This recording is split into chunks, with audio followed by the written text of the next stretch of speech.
Committee members, my name is Mark Russell. I am from Story, Wyoming. And over the last 10 years, I have been, thank you for this opportunity.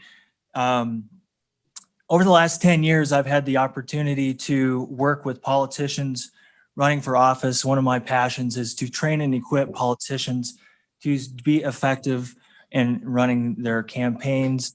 And I came across this Convention of States, and I was curious about it. And I just want to share a little bit about my educational process. I watched a lot of the opposition that you're hearing against Convention of States. And so I camped out there for a while, and then I went over to the other side to Convention of States, and I went over there, and I was on the fence for quite a while because I want the next generation to succeed. I want to keep our freedoms, keep our liberty. We all love America in this room. I want to thank Ms. Southwell, or if I mispronounced her name, I'm sorry. I love the discussion. I love opposition. I love getting into the nitty-gritty of things, and we can't let this be emotionally charged. We have to learn how to disagree on things and keep it to the point, keep the main thing the main thing.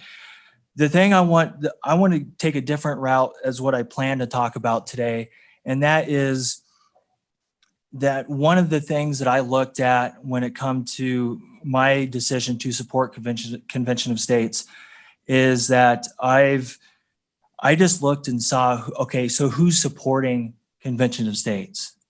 And, you see big names like Ben Shapiro, Lieutenant Colonel West, Charlie Kirk, Senator Rand Paul, Governor Greg Abbott, Sean Hannity, Ben Carson, Mike Huckabee.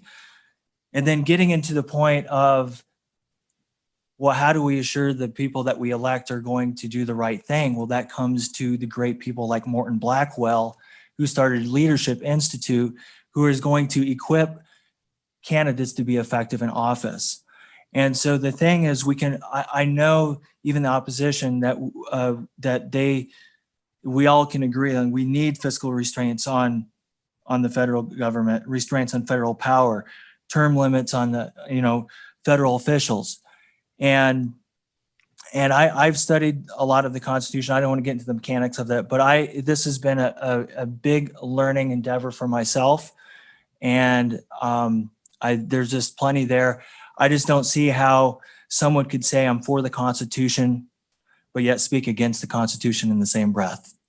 And so our framers were smart people, and they knew exactly what was going to happen. And they saw the tyranny of what was happening with Great Britain. They looked way back in history. They predicted all these things. I mean, as far as what they could see at that time, they're great people. And with that said, that's all I have. I appreciate it. I'm here live in Philadelphia at the Tomb of the Unknown Soldier. When you hear the phrase lives, fortunes, and sacred honor, these are the folks we should think of, those who anonymously gave their lives. Well, today you have a chance to volunteer. You need to volunteer for conventionofstates.com, the movement that's going to save the country. These folks are willing to step up and give everything. We need you to give just a little bit. Go to conventionofstates.com and volunteer today.